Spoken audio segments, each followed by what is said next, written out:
What is up, guys? Now, before you get knee-deep into the following video, I've got one massive favour to ask you guys first. Now, if you didn't know, I'm a part of the Boro Breakdown podcast, where me and three other absolute legends discuss all things Boro every single week. And for the third year running, we've been shortlisted in the final of the Football Content Awards. Last year, not only did we make the final, but we won the Bronze Award and were officially awarded as the third best EFL podcast in the country. And this year, we've been shortlisted once again. So this is how you vote. Simply go to the Football Content Awards website, which is footballcontentawards.com/voting, and in the list of categories, simply select Best Club Content Creator, and then in the Football League section, select the Boro Breakdown podcast. Once you have done, scroll all the way down to the bottom, tick the T's and C's, click Vote Now, and your vote is in. It would be massively appreciated for us if we could pick up another award and maybe go one step further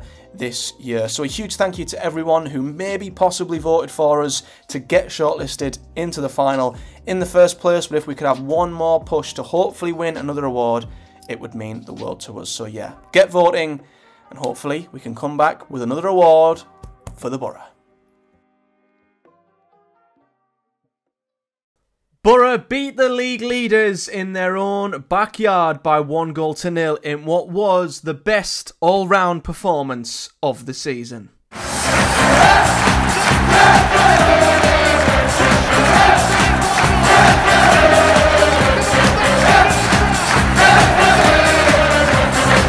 What is up, guys? Welcome back to another episode of Project Boro, and wow, what a result, what a performance, typical of Boro. You know, you get the two ends of the typical Boro spectrum. You get the typical Boro that go to Derby and somehow lose 1-0, and you get the typical Boro that somehow fail to beat Portsmouth and Preston at home, and then you get the typical Boro who go to the league leaders away from home, who've been undoubtedly the best all-round team this season, a team who've not conceded at home, a team who in Carlos Corberan's 41 home league games as West Brom manager have only lost 6.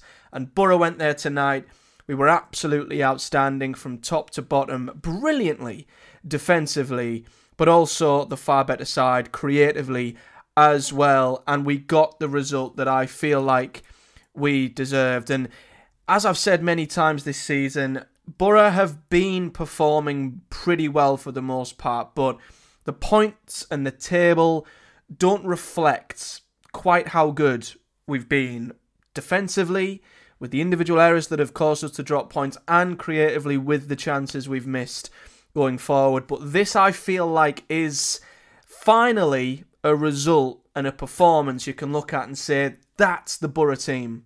That's the Boro team this season. That's the Boro team that we've seen, who are defensively very, very good, don't give up much at all. And that's the Boro team that create chances, and thank God, get the result that we deserve by beating West Brom. And to be fair, it was the sort of game I expected it to be. It was exactly the game I expected it to be. As I discussed in my Project Boro preview show, there was nothing to split these two teams statistically. And looking at the data of both teams and how much we've created, they've created, we've conceded, they've conceded, no difference. The big difference, the only difference was the difference in both boxes, that they've took their chances extremely well when they've come. Boro haven't. You know, we've conceded from daft individual errors. They haven't. And I said it would be a game that would be decided by a moment of quality or a mistake. And I felt like West Brom were the team I could hang my hat on more so to get the job done. However, it was Boro who got the job done. And I am so happy. This feels like a statement win. This is finally sort of the real Boro coming out. The Boro we've all known were there, but just weren't quite getting the results to show and reflect that. This has finally, I think, showed everyone that this team is doing the right things, and we finally have a huge reward to show for it. So, firstly, looking at the lineup and the teams, I was actually quite surprised from both, to be honest with you. Pleasantly, from a Boro point of view, in terms of there were no changes that I was dreading. It was 10 of the same 11 that played at the weekend in terms of the same front four. And I said the only player I would love to see come in, but I didn't quite think he would, was Rav van den Berg. And he did come in. He made his first start since the opening game of the season. And this is as close to what I think is the best Boro 11 we've seen on field. You could argue for the whole of last season and for the start of this, we've never been able to truly field our best 11, because there's always been injuries, there's always players who are out injured or whatever. Every time we get a player back, one goes out again. And although I still think there probably is still one or two positions, Matt Clark coming back in. What about Bangura at left back? Tommy Conway in the forward area? There's still players who you could make an argument to be in there as a best 11, but that just shows the options we've got and how we can mix things up. But I think this is the closest to Boro's best 11 I've seen us start in a long time. And you look at that and you look at the bench and you finally think, wow, this is finally the Boro team we've wanted. So I was delighted with our starting 11. I was surprised by West Brom's. I waxed lyrical about Tom Fellows in the preview, and I just assumed he would start. The top assister in the Championship, but he wasn't. He was on the bench. Jed Wallace started in his place. The rest of the West Brom team was sort of as expected, but yeah, a couple of surprises, both selection-wise in a positive manner for Boro, a surprisingly positive, I guess, from a Boro point of view in the West Brom lineup as well. But the first half, I thought Boro were fantastic and warranted the lead. We created the far better opportunities. West Brom had one big chance, which I'll get to in a moment, but this first half was just two teams who just had so much respect for one another. You could just tell. West Brom were incredibly wary and respectful of Boro's threats, and vice versa. We were clearly extremely respectful and wary of how they could hurt us as well. And it felt like two teams that were just desperately trying to work the other out. It felt like we were sort of cancelling each other out. It felt like two really, really top teams trying to win this tactical chess match, you could call it. And I thought it made for a very, very good game. It wasn't an end-to-end, basketball kind of game, but it was a very, very intriguing game to see these two very good teams go toe-to-toe. And I think the respect they had for one another was telling, to be honest with you. But in the first half, as I say, Boro were the ones who created the better chances. And again, I was getting horrible deja vu in the first half, thinking, here we go again, because Boro created and missed another absolute sitter. And it was a man who I wouldn't expect it from. It was Riley McGree after some good play down the right-hand side. And, I'll get to Ben Doak again, but so much of our positive, brilliant play come from that right-hand side again. Azaz cut in onto his right foot after making some good space for himself. Took a good shot. Save from Palmer, who was a very, very good in goal for West Brom. And then Riley McGree pretty much just has to hit the target, and it's probably a goal. And he's leaning back, and he slices it over the bar. And you're thinking to yourself, here we go again. We had another few big chances. They weren't as big as that, but Latilath had a fantastic header that was well saved once again from Palmer. You could just see it in Latilath's face. He's just sat looking at the gods thinking, how on earth have I not scored? What have I got to do? It was a very, very good header from him getting in between, West Brom's incredibly physical back line. And it was a well-directed header towards that far corner. Palmer did well, as I say, to tip it round the post. Azaz had a decent effort as well, curving one with his left foot just around the post, albeit Palmer would have had that covered. And you're thinking to yourself, it's going to be another one of them, where Boro miss a ton of really good chances. West Brom get that one chance, and they took it away. And it nearly happened. They worked the ball well down the left-hand side. It falls to Josh Madger, who I thought was just going to shoot. And I thought if he shoots, he'll probably score because of the form he's in. Fair play. He selflessly cuts it back to Jed Wallace. And he just has to put it either side of Seny Dieng. Or keep it low. It might go under him. Anywhere but where he hits it. And I think it's a slightly more awkward finish for him than it was Riley McGree, but he hits it pretty much straight at Seny Dieng, and that's their golden opportunity gone. And it's half-time, and you're just hoping that Boro get their rewards for being the better team who just carved open the better opportunities. Second half, I would say West Brom probably edged the second half. They naturally were the team who were more on the front foot. They were naturally the team with more possession. Being the home team, trying to make something happen. They put some really good balls into the box at times. Borough's backline was really, really tested in terms of Edmondson and Rav having to defend the box and the crosses that West Brom kept throwing in. Boro still had their moments going the other way, but I wouldn't say we created as much as we did first half. And West Brom probably edged the second half, I'd say, from the 45th minute up until the 70th, 75th minute. I think they were the better side. But when Boro did get that chance, they finally took it. And it was Hayden Hackney once again. And I said at the weekend after the Stoke game, all he has to do is just add more goals to his game. That's the only area where I think he could improve. And he's got back-to-back goals in 2 games, both well taken, both crucial goals. And this was brilliant work down the right-hand side from Boro, I've got to say. Brilliant work between Ben Doak, Luke Ayling, Aidan Morris, playing the ball around, waiting for that correct pass inside. Ben Doak put an outstanding pass into Riley McGree, who turned. He laid it off nicely to Hayden Hackney. And he could have tried to put his foot through it. He could have just tried to smash it. But he kept it down and he stroked it to the far corner. And it was a wonderful finish from Hackney. And as I say, it was always going to be that one moment of quality that I think separated these two very, very good teams. And thankfully, it come from a player in red. And he runs over to the away and celebrates in front of the away fans. It was absolutely fantastic scenes.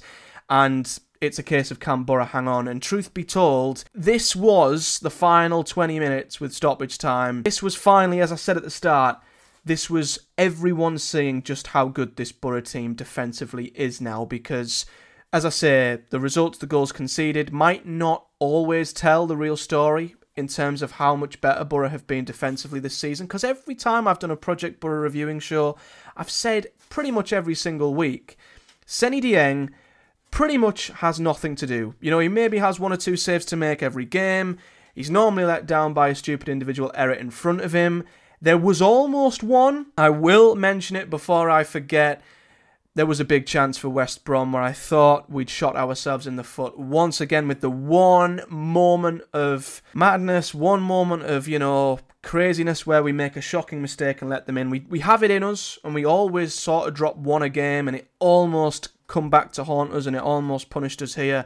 Alex Mowat whipped a brilliant ball into the box. Seny Dieng completely misjudges it. He leaves his goal.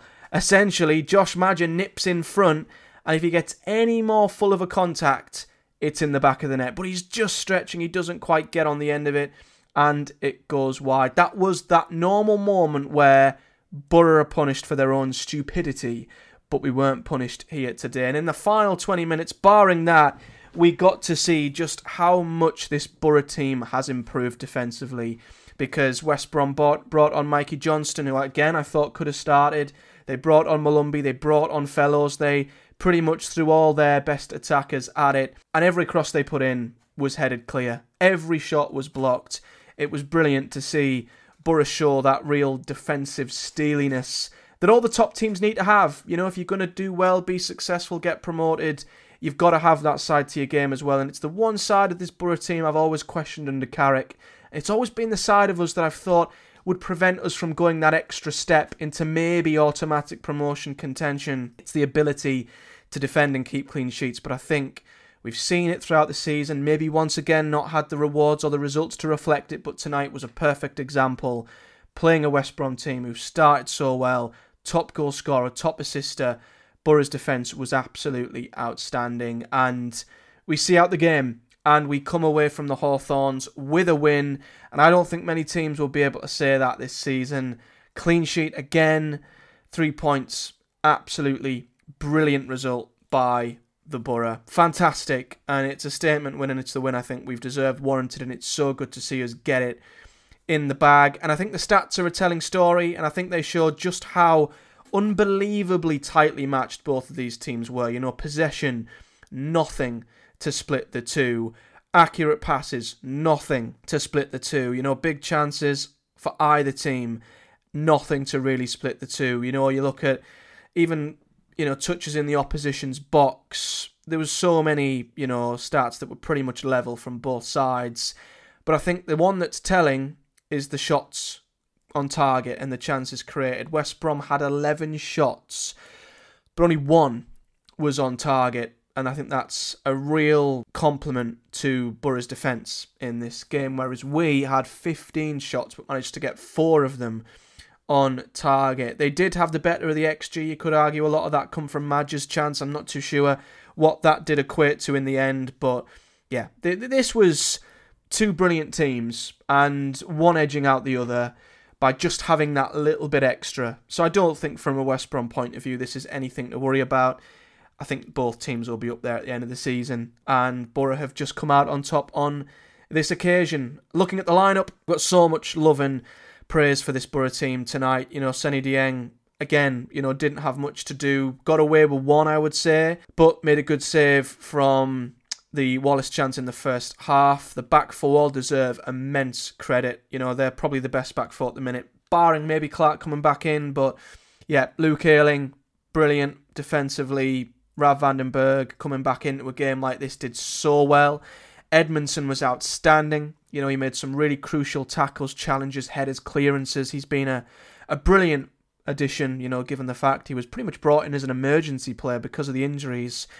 There's an argument that he doesn't be dropped at this point. He's already, you know, put a real case to be in this starting 11 now. And I'm going to give Neto Borges a lot of credit because that was my one concern when I looked at their team and our team and their strengths and our weaknesses. I thought, right-hand side, Neto Borges against Tom Fellows. I thought, oh dear. It was helped by, you know, Tom Fellows not starting, but I think even up against Jed Wallace, even up against Fellows, second half when he come on, thought Borges put in a very solid defensive performance at left back. And he also wasn't afraid to get forward. You know, there was times, first half, where he was right up alongside Latilath pressing, keeping them back in their own half. So I thought he probably had his best performance in a Boro shirt. Morrison Hackney did really well too, as you'd expect by them two. They just set such high standards in that midfield. Hackney, once again, you know, he's bounced back from that Sunderland performance brilliantly well. He was absolutely brilliant tonight. And I think this shows the standard to which this Boro midfield can stand up to. You know, it's going up against one of the best midfields in the league, I'd say. And they come out on top tonight, so it was brilliant from them both. Then the attacking four, again, were great. You know, I said this at the weekend. I think Carrick stumbled across something with these four. Ben Duck, he was absolutely brilliant again down that right-hand side, tormenting their left back, just giving them such a torrid time. And I do think second half we could have done with getting the ball out to him a little bit more 1v1 with the full-back. But yeah, he just gives us such an outlet. He's such a nuisance for their full-back, and he just helps get us up the pitch. He helps give us that width, that threat. He's been brilliant, and he's such a great asset to have in this Boro team. I thought Azaz was fantastic in behind Latilath, very creative, very good on the ball. Tonight, McGree got his assist once more. The balance, the technical ability on the left, he just changes this team. And there were times where he was on the right. There was times where he was in the middle. I just think he's allowed to do what the hell he wants, to be honest with you. And I'm all for it. McGree just keeps us ticking. He is such an intelligent footballer. And I'm so glad he's back in the team. And Latilath, what a shift he put in once again. You know, he's just, all he needs is a goal. You know, all he needs is a goal. He pressed brilliantly from the front. He won so many great balls in the air. He should have had a goal. I think he did everything tonight but score. And it was just that brilliant, hard-working performance from your number 9. And you're just willing him to score because he deserves it. But it was a great centre-forward performance from Latilath. And I've also got to commend the substitutes because I think they put in a fantastic shift in them final 15 minutes when they were needed. You know, Delano Bergzorg didn't have that much time to impact the game. And when you're coming on as a number 9, you're not going to have much of the ball. But I thought he did well pressing from the front. I've got to give Isaiah Jones some real credit. You know, defensively, in them final 8 minutes plus stoppages, he was absolutely immense. He made some brilliant slide tackles. He won free kicks. You know, he got us the ball. He retained possession. He won us fouls in crucial moments just to halt play and get us back possession.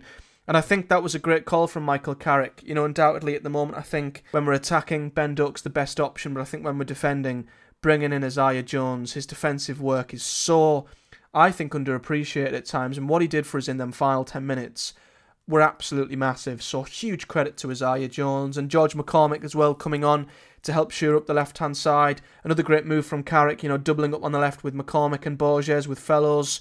Great decision from Carrick, once again there with his substitute. So, yeah, what a performance. What a performance, what a win. The perfect away performance, you could say. Defending really, really well.